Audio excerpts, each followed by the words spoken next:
안녕하세요 여러분.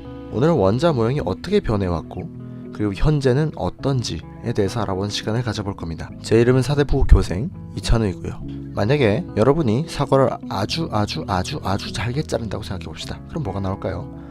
옛날 사람들은 이런 것에 대해서 특히 많이 고민을 해봤습니다. 한 과학자는 이렇게 많이 자르면 그것에는 결과적으로 딱딱한 구가 나올 것이라고 생각했습니다. 이 사람의 이름이 바로 돌턴이었어요. 톰슨은 이것에 대해서 재밌는 실험을 하게 됩니다. 음극성관 실험이 바로 그것인데요. 이렇게 진공의 전압을 연결하면 밝게 빛나는 선이 나타나게 됩니다. 이 선에 플러스를 갖다 대면 그쪽으로 휘어지니까 음극선이겠죠. 중요한 건 멀쩡한 원자에서 이런 음전하를 띤 무언가가 튀어나왔다는 건데 아까 딱딱한 구라고 하지 않았나요? 톰슨은 이 사실이 마음에 안 든다고 생각했습니다. 그래서 이런 식으로 전자가 콕콕콕 박혀있는 푸딩 모형을 생각하게 됐죠. 마치 이 푸딩처럼요. 만약에 여러분이 총을 들고 있고 이걸 푸딩을 향해서 쏜다고 가정을 해봅시다. 그러면 이 푸딩은 어떻게 될까요?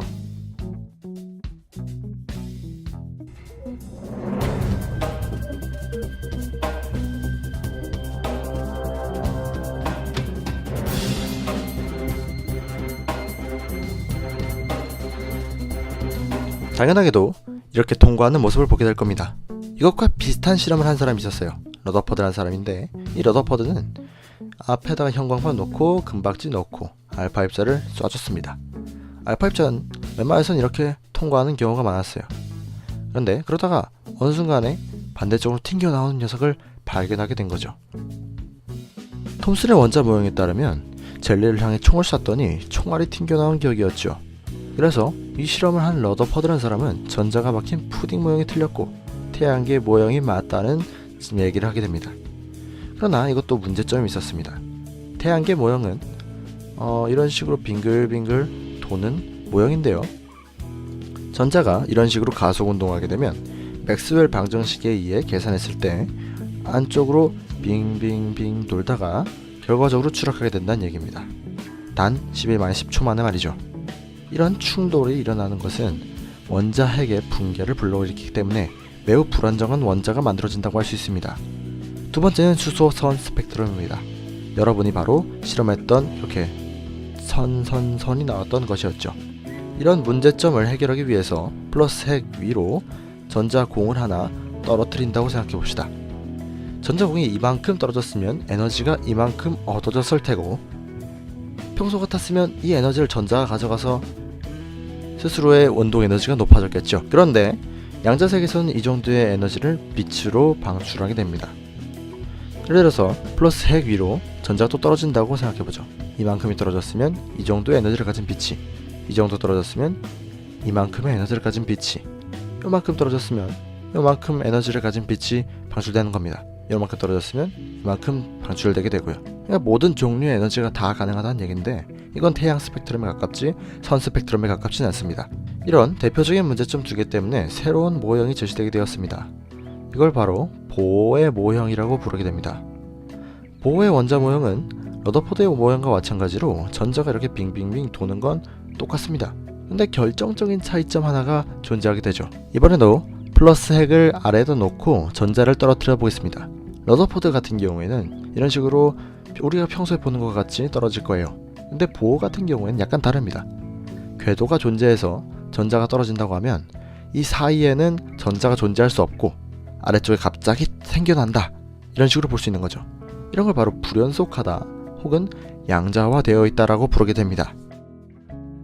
보어의 모형만 다시 한번 살펴보죠. 플러스 핵이 있고 그 위에 이런 식으로 궤도가 있는데 전자가 이 사이 공간에 존재할 수 없고 이렇게 떨어지게 되면 이 정도의 빛, 이 정도의 빛, 그리고 이 정도의 빛, 이렇게 세 종류 빛이 존재할 수 있겠죠. 이거를 바로 수소선 스펙트럼하고 똑같이 일치한다는 걸 발견하게 된 겁니다. 보어의 원자 모형이 놀라웠던 이유는 이렇게 간단한 가정, 두 가지 수학적 가정만으로 정확하게 수소선 스펙트럼의 위치를 예측해낼 수 있었다는 것이죠. 물론 보어의 원자 모형도 문제점이 있었습니다. 첫 번째로 수소와 같은 단전자 원자와 달리 네온 같은 다전자 원자의 경우 스펙트럼이 설명 불가능하다는 것이었습니다. 두 번째는 불확정성 원리라 부르는 것입니다. 위치와 속도를 동시에 알 수 없다는 내용인데요. 예시를 들어보자면 자동차가 이렇게 달리고 있습니다. 여러분은 스피드건을 이용해서 이것을 측정하게 될 것입니다. 스피드건은 이런 식으로 빛이 왔다 갔다 하는 것을 이용해서 위치와 속도를 측정하게 되는데 비교적 정확한 값을 얻어낼 수 있습니다. 그럼 이걸 전자에 한번 쏜다면 어떻게 될까요? 전자에 스피드건을 쏘면 빛이 왔다 갔다 하는데 이 빛만 받아도 전자는 움직이게 됩니다. 그러면 전자의 위치를 안다고 생각했지만 전자의 위치는 사실상 알 수가 없다는 것이죠. 그러니까 위치와 속도를 정확하게 알 수 없다는 것입니다. 이번에는 레이저를 한번 쏴보겠습니다. 두 벽 사이에 작은 틈을 향해 빛을 쏘게 되면 당연히 빛은 통과해서 벽에 찍히겠죠. 이제 이 틈의 크기를 줄여보겠습니다. 벽에 맺힌 레이저의 크기는 어떻게 될까요? 사실 벽에 맺힌 레이저의 크기는 점점 이렇게 커지게 됩니다. 틈을 좁혀 빛의 정확성이 높아지니까 빛의 속도 혹은 방향을 알 수가 없다는 것이죠. 여기 정확한 실험 영상이 있습니다. 이분은 지금 틈의 크기를 점점 더 줄이고 있죠. 원래 처음에는 레이저의 빛이 저렇게 한 점으로 찍히다가 점점 더 넓어지는 것을 관찰할 수가 있습니다. 그러니까 전자는 이 주위를 계속해서 돌고 있어야 되는데 불확정성 원리에 의하면 전자의 위치는 알 수가 없는 거죠. 그러니까 전자는 어디에 있는지 모르니까 이 모양이 틀렸다는 겁니다. 그럼 전자는 어디에 있는 걸까요? 또 어떻게 표시해야 될까요? 에르빈 슈레딩거란 사람은 이것을 밝혀내려 노력하고 가장 멋진 해답을 낸 사람 중 하나입니다. 생각을 거듭하던 슈레딩거는 파동 방정식이라는 걸 고안하게 되죠. 결론적으로 현대적인 전자는 이런 식으로 관측할 때마다 위치가 달라진다는 식으로 생각할 수 있습니다. 거의 무작위적 확률적인 매치인 것이죠. 이 지점들을 이제 모두 점으로 찍으면 이런 식으로 표현할 수 있습니다. 그렇다고 그릴 때마다 모두 점을 찍을 수는 없으니 확률이 90% 이상인 부분만 9로 표현할 수 있을 겁니다. 정확하게 표시하면 이런 식이 되겠네요. 그리고 슈레딩거 방정식에 의하면 굳이 9 모양이 될 필요도 없습니다.